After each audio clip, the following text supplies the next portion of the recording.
नमस्कार दोस्तों, आप सबका स्वागत है मेरे YouTube चैनल पे। आशा करता हूँ सब ठीक ठाक होंगे। आज हम पढ़ेंगे हिस्ट्री और हिस्ट्री के अंदर हम पढ़ रहे हैं गुलाम वंश। और गुलाम वंश में हमने इल्तुतमिश तक पढ़ा। इल्तुतमिश के बाद में हम रुकनुद्दीन शाह को पढ़ा और रुकनुद्दीन शाह के बाद में हम पढ़ेंगे रजिया सुल्तान। और रजिया सुल्तान जो है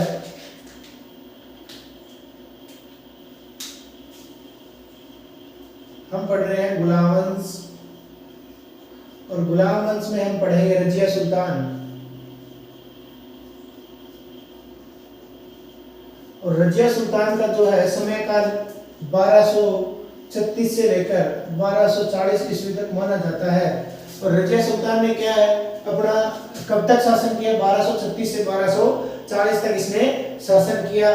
और रजिया सुल्तान जो है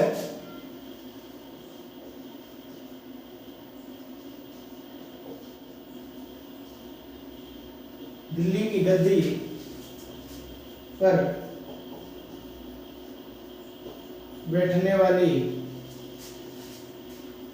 प्रथम और एकमात्र महिला शासिका थी।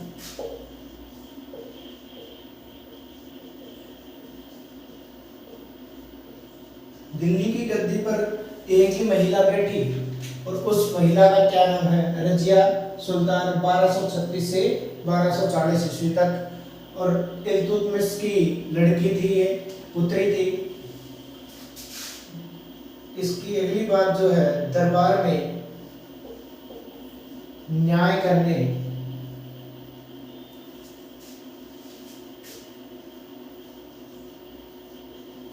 खुले मुंह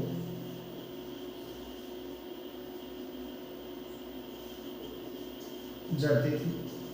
कि महिला इस्लाम में क्या है? इस्लाम का कायदा है, कानून है कि बुर्का पहने। पीछे भी बहुत सा विवाद हुआ इस चीज पे।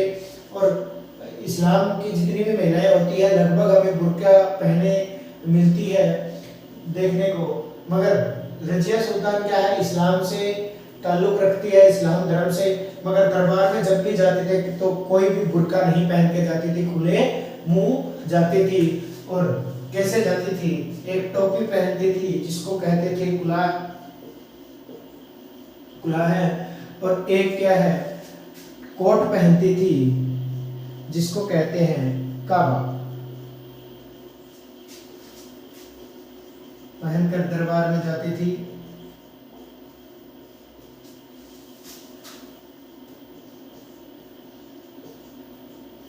अब ये टोपी और कोट, काबा और कुलाह जो है, आप गूगल पे सर्च कर लेना रजिया सुल्तान, आपको पहने हुए दिखेगी।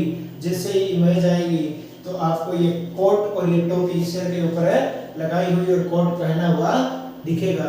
अब डिजिटल बोर्ड होता तो हम आपको दिखाते हैं, मगर है नहीं तो फोटो चित्रकारी हमें बनानी नहीं आती। तो दिल्ली गुलाम वंश पढ़ रहे हैं। गुलाम वंश में हमने आज रजिया सुल्तान को पढ़ना शुरू किया है जो 1236 से 40 ईस्वी तक इसका शासनकाल था। और दिल्ली की गद्दी पर बैठने वाली प्रथम एकमात्र महिला शासिका थी। दरबार में न्याय करने खुले मुंह जाती थी और टोपी, कुलाहट और कोट को काबा कहते थे पहनकर दरबार में जाती थी।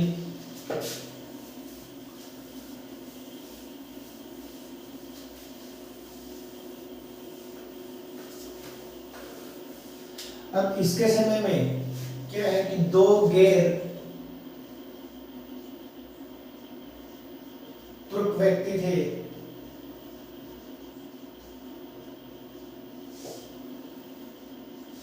एक का नाम था एतगीन और दूसरे का नाम था, ये जो एतगीन है ये बंधाइयू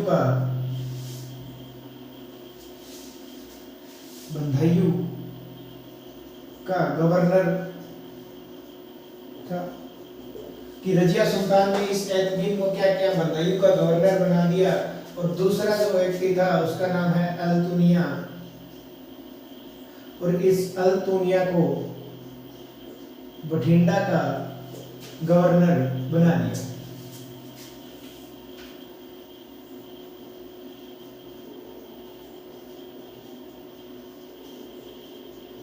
अब इसके पीछे, अल्तुनिया के पीछे एक और तथ्य जुड़ा हुआ है। ये क्या है कि अल्तुनिया, अब उनको हिस्ट्री में ये बताया गया कि अल्तुनिया बठिंडा का गवर्नर जनरल बना दिया, गवर्नर बना दिया, राज्यपाल बना दिया किसने? रजिया सुल्तान ने। मगर एक और तथ्य है कि ऐसा भी मानते हैं कि रजिया सुल्तान जो है, ये जो है कि अल्तुनिया जो है बठिंडे का शासक हुआ करता था, और ये रजिया सुल्तान जो है बठिंडे के अंदर चली गई एक बार, और अल्तुनिया ने इसको गिरफ्तार कर लिया। और ये सुंदर महिला थी, इसलिए अट्रैक्शन हो गया अल्तुनिया और रजिया सुल्तान में, तो दोनों में प्रेम प्रसंग हो गया। तो रजिया सुल्तान जो क्या है, अल्तुनिया भी रजिया सुल्तान के साथ दिल्ली आ गया, और उसके बाद में इसने ये गवर्नर इसको बना दिया बठिंडे का, और कोई भी टोकाटाकी नहीं की, अच्छे से प्रेम प्रसंग चल रहा था। इतने में ही एक व्यक्ति और आ जाता है, मलिक याकूत। अब रजिया सुल्तान और अल्तुनिया का ठीक ठाक जिंदगी निर्वहन हो रही थी, मगर इनके बीच में एक और व्यक्ति आ जाता है, मलिक याकूत। अब जो रजिया सुल्तान का अट्रैक्शन है मलिक याकूत पे हो जाता है, और मलिक याकूत भी रजिया सुल्तान को बेपनाह मोहब्बत करने लगता है। तो इसके आगे क्या होता है कि मलिक जो याकूत है, इसने रजिया सुल्तान ने एक उपाधि दे दी,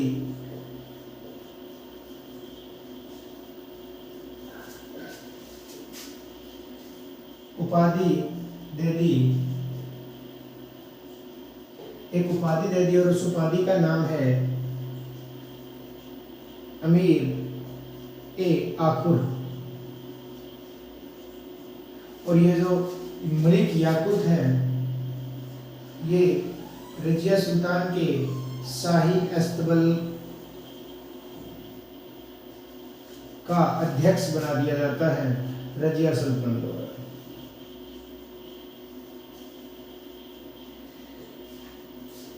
अब स्वाभाविक सी बात है कि पहले जो शासिका थी वो अल्तुनिया के वश में थी, कि अल्तुनिया कहता वो होता था।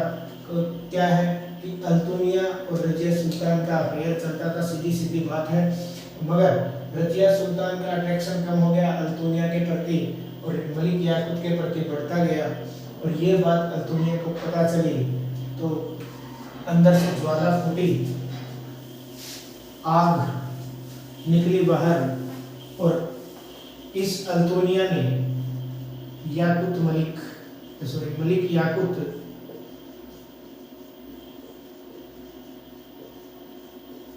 की हत्या कर दी।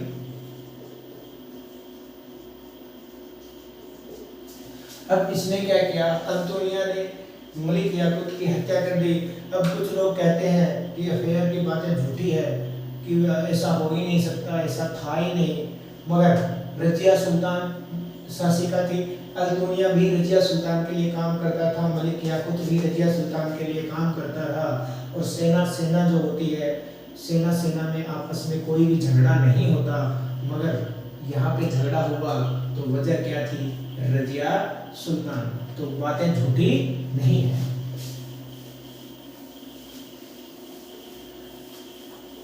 अब क्या होता है कि 1240 के अंदर रजिया सुल्तान और अल्तुनिया कैथल आते हैं, कैथल हरियाणा में आते हैं, हरियाणा से कहीं जा रहे होते हैं, तो कैथल हरियाणा में इनको घेर लिया जाता है।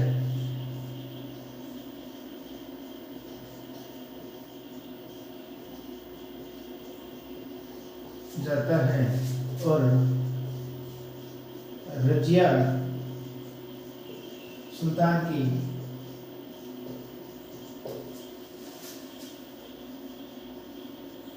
हत्या कर दी जाती है।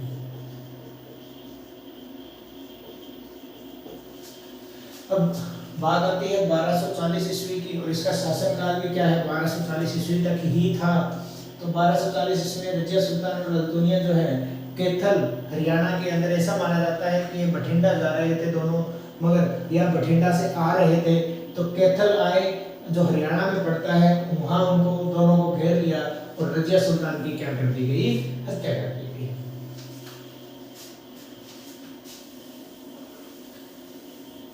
अब रजिया सुल्तान का जो है किस्सा खत्म होता है। अब हम पढ़ेंगे अगला जो शासक आता है रजिया सुल्तान के बाद उसको।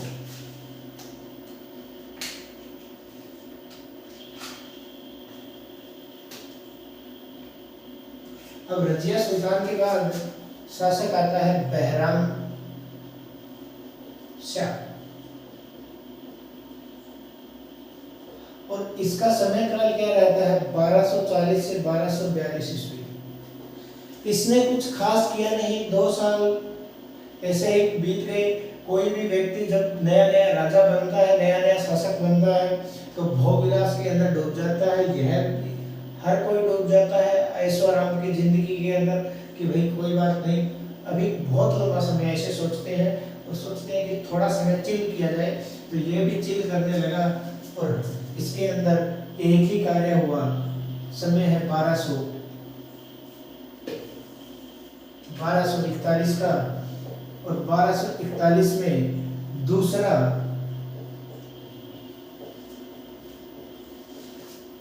मंगोलों का आक्रमण हुआ। बस इसके समय में मंगोलों ने अपना दूसरा आक्रमण किया। समय था 1241 ईस्वी, और मंगोलों ने क्या किया कि दिल्ली सल्तनत के ऊपर आक्रमण किया। जो दूसरा आक्रमण था भारत के अंदर उनका, और इसका समय काल 1242 ईस्वी है। 1242 ईस्वी में ये क्या है, इससे सत्ता छीन ली जाती है।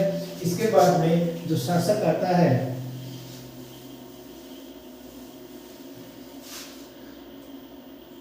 उसका शासक का नाम है मसूद शाह, और इसका समय काल था 1242 से लेकर 1246 ईस्वी तक। अब 1242 से 1246 ईस्वी तक ये मसूद शाह जो था ये सबसे बड़ा शराबी था, कि शराब का दीवाना था कि भाई सुबह शराब, शाम को शराब, दोपहर को शराब, जहां देखें इसको शराब चाहिए। इसको राजपाट से, दरबार से कोई भी मतलब नहीं था, चाहे जो कुछ भी, कोई भी कुछ भी करे, कोई मतलब नहीं था, इसको शराब चाहिए। और ये भोग विलासी था।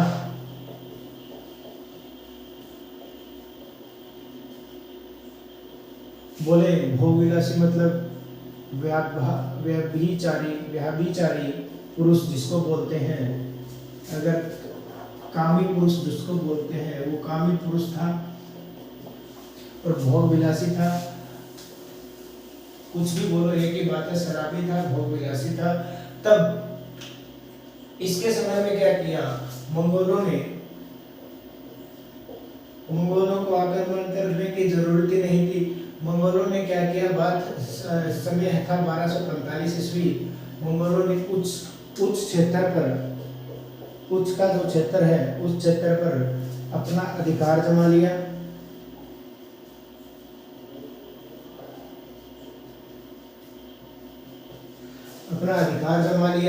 मगर इस बात का पता एक व्यक्ति था बलबन, और इस बात का पता बलबन को चलता है। तो बलबन ने इन मंगोलों को क्या कर दिया, खदेड़ दिया उस क्षेत्र से। अब बलबन जो है बहुत ताकतवर व्यक्ति था, बहुत दिमाग वाला व्यक्ति था कि देखते हैं क्या होता है। तो बलबन जो है, बलबन ने मंगोलों को खदेड़ दिया, और बलबन को पता चल गया कि मसूद शाह जो है शासन करने के लायक है, नहीं है। तो क्या किया, एक व्यक्ति का नाम है नसीरुद्दीन महमूद या नसीरुद्दीन शाह, एक ही बात है। एक तो ये और एक इसकी नसीरुद्दीन महमूद की माँ, और एक बलबन ने इन दोनों के साथ मिलकर कि नसीरुद्दीन शाह या नसीरुद्दीन मोहम्मद और नसीरुद्दीन मोहम्मद की माँ और बलबन ने इन दोनों के साथ मिलकर के इसको मसूद शाह को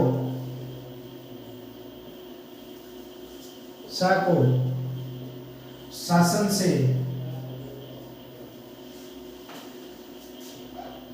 हटाने के लिए षड्यंत्र रचा और 1246 ईस्वी में ये क्या हो गए, सफल हो गए, इनको सफलता मिल गई। अब बलबन ने नसीरुद्दीन मोहम्मद और या नसीरुद्दीन शाह एक ही बात है, और इसकी माँ के साथ मिलकर क्या किया कि मसूद शाह को शासन से हटाना है, इसके लिए षड्यंत्र रचा और 1246 में उस षड्यंत्र को क्या मिल गई, सफलता मिल गई। तो मसूद शाह 1246 तक इसका क्या था, समय काल है, तो 1246 में इससे सत्ता छिन जाती है। अब जो है 1240 से लेकर 1265 तक बलबन का दामाद था वो जो क्या है, शासन करता है, और उस बलबन के दामाद का नाम है नसीरुद्दीन शाह या महमूद, एक ही बात है। और 1240 से लेकर 1265 ईस्वी तक ये क्या करता है, शासन करता है। अब ये बहुत नॉर्मल इंसान था, इसको कुछ भी ज्यादा पता नहीं था, बहुत सीधा साधा जीवन यापन करने वाला व्यक्ति था, मगर ये क्या बन गया, शासक बन जाता है। तो देखते हैं ये क्या है, बलबन का दामाद था, बलबन का दामाद था। इतिहास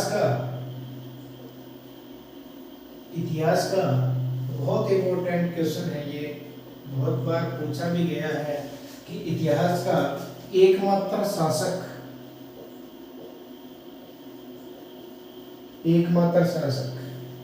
जो टोपी सीकर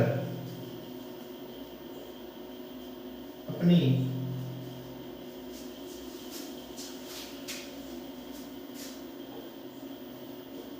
आजीविका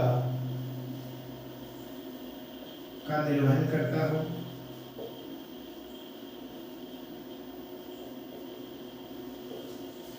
नसीरुद्दीन शाह या महमूद जो है इतिहास का एकमात्र शासक है जो टोपियां सीख करके अपनी आजीविका का निर्वहन करता था।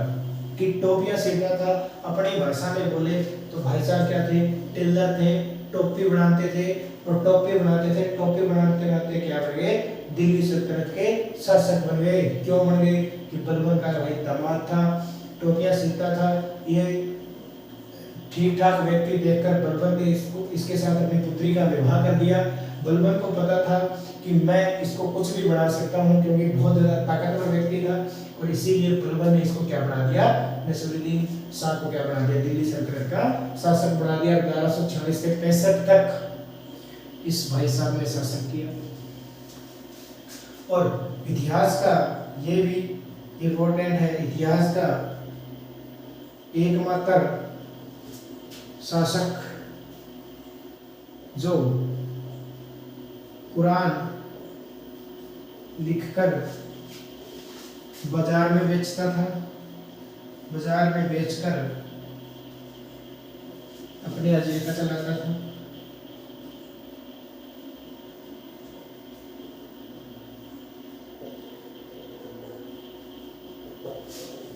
कि ये जो नसीरुद्दीन शाह है, ये कुरान लिखकर बाजार में बेचता था, और उससे जो भी पैसे आते उससे अपनी आजीविका चलाता था, और टोपियां भी सीखता था, टोपियां सीख करके अपने क्या है, आजीविका का निर्वहन करता था।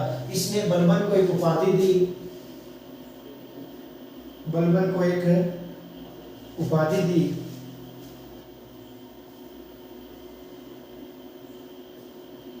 और उस उपाधि का नाम है अलगू खां।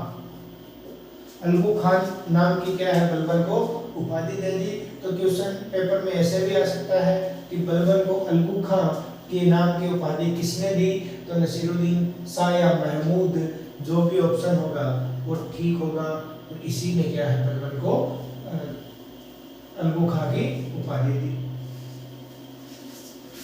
और 1265 में इसकी क्या हो जाती है, मृत्यु हो जाती है।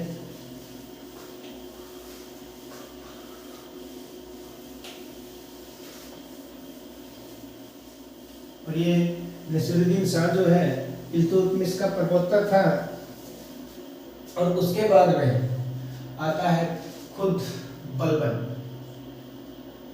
और बलबन का समय काल क्या है, 1265 से 87 ईस्वी तक, कि 1265 से 1287 तक बलबन का शासनकाल रहा। और बलबन जैसे ही शासन बनता है, इसने जो इल्तुतमिश ने 10 चालीसा बनाया था, उस दल चालीसा को खत्म किया।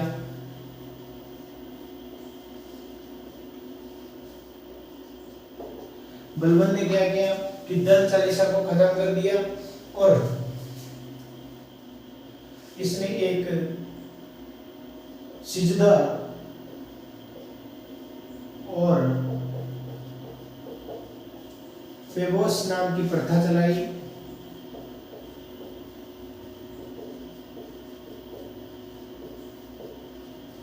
अब ये सिजदा जो है, हम बोलते हैं सजदा, और ये क्या है सिजदा। सजदा का क्या मतलब होता है कि किसी भी व्यक्ति को झुककर सलाम करना।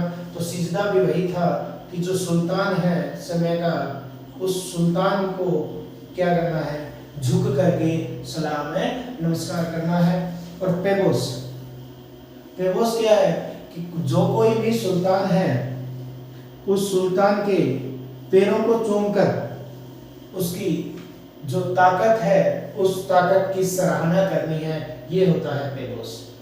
कि उस हम बहुत से ऐसे जो जोधा अकबर का एक सीरियल आता है, उसमें बहुत से लोग ऐसे करते हैं कि उस अकबर के पैरों को चूम करके उसको उसकी ताकत की सराहना करते हैं, तो वही है पेबोस।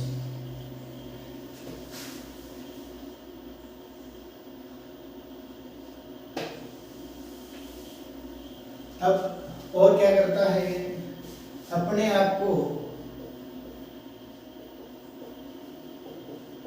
2 उपाधि देता है।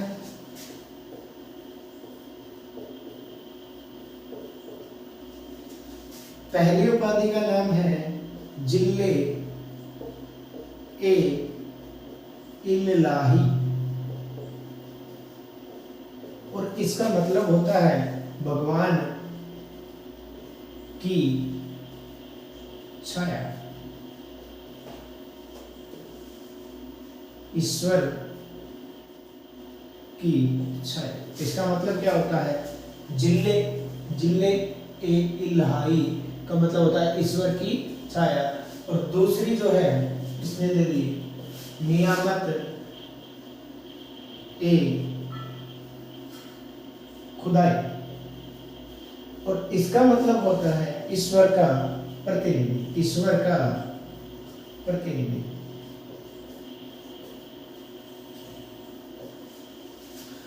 अब इसने बलबन ने क्या किया, 1265 से 87 तक शासन किया, दल चालीसा को खत्म कर दिया। जो तुर्कान चहलगानी नाम से दल चालीसा बनाया था इल्तुतमिश ने, उसको इसने खत्म कर दिया। सिजदा और पेबोस नाम की प्रथा चलाई। सिजदा जो होती है वो होती है झुककर सुल्तान को सलाम करना, और पेबोस होती है कि सुल्तान के पैरों को चूमकर उसकी जो ताकत है उसकी सराहना करना। अपने आप को 2 उपाधि देता है बलबन, एक तो जिले इलाही कि ईश्वर की छाया का प्रतीक मानता है अपने आप को कि मैं ईश्वर की छाया हूँ, और दूसरा क्या है नियमत खुदाई कि मैं ईश्वर का प्रतिनिधि हूँ। उसके बाद में बलबन जो है लोक और रक्त की नीति अपनाता है।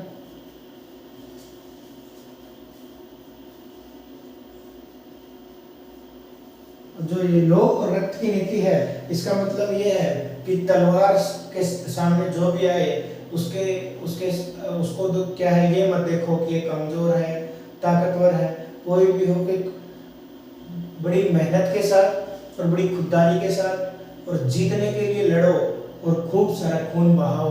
यही होता है लोक और रक्त की नीति।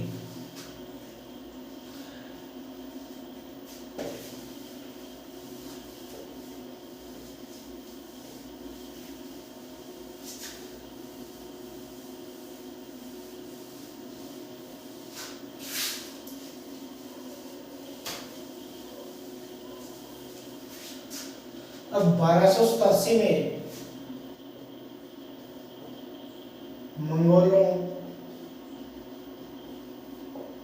द्वारा तीसरा आक्रमण किया जाता है।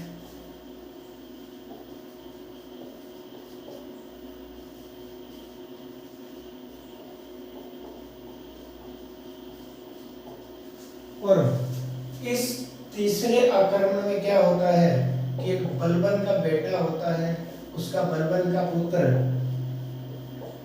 जिसका नाम था शहजादा मोहम्मद,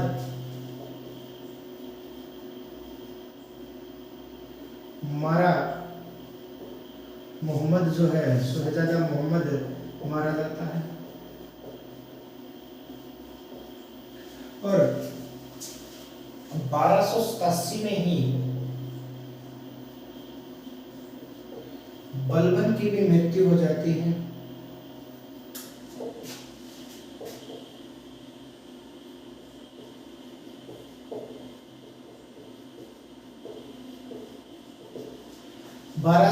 में क्या होता है कि मंगोलों द्वारा तीसरा आक्रमण होता है और बलबन का पुत्र शहजादा मोहम्मद जो है मंगोलों के आक्रमण में मारा जाता है। और 1287 ईस्वी में ही बलबन की क्या हो जाती है, मृत्यु हो जाती है।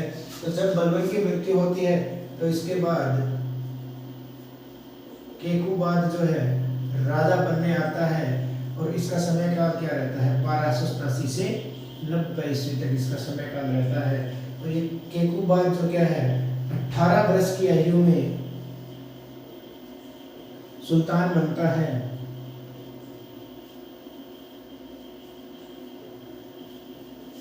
और ये भी क्या है, भोग विलासी हो जाता है कि जवानी का जोश इसके सर पर भी सर चढ़ के नाचने लगता है। और ये भी क्या है, कामी पुरुष बन जाता है। इसीलिए ये भी दरबार का कोई भी ध्यान नहीं रखता। इसलिए क्या है, इसके खिलाफ भी क्या है, षड्यंत्र होते हैं और इसको क्या है, सत्ता से हटा दिया जाता है। इसके बाद में क्या है, 1290 में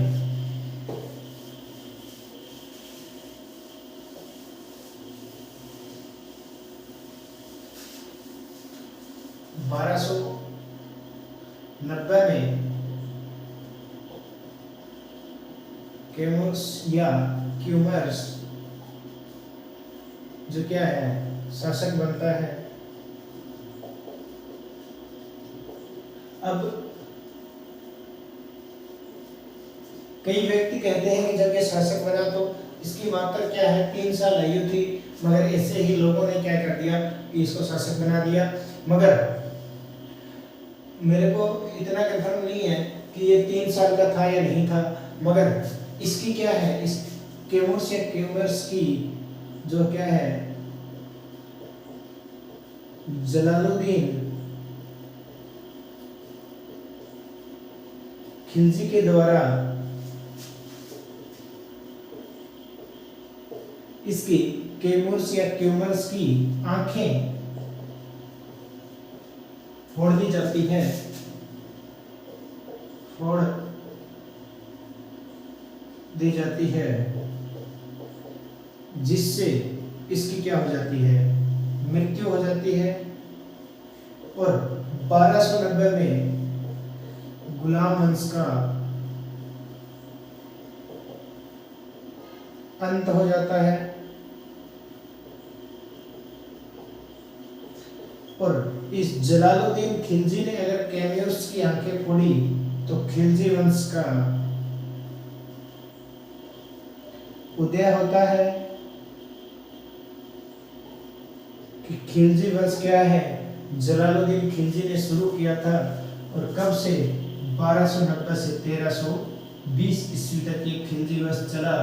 इसमें जो जो भी शासक आए और जो जो भी इन खिलजियों ने काम किया या भारत को लूटा, जो जो भी कार्य किया इसने, कितने युद्ध हुए, कितनी बाहरी शक्तियों ने इस खिलजी वंश के ऊपर आक्रमण किया और उनके साथ खिलजियों ने क्या किया, ये हम पढ़ेंगे नेक्स्ट क्लास में। आज के लिए इतना ही। आशा करता हूँ कि वीडियो पसंद आएगी। तो अगर वीडियो अच्छी लगे तो वीडियो को लाइक करें, चैनल को सब्सक्राइब करें और शेयर करें। आज के लिए इतना ही, धन्यवाद।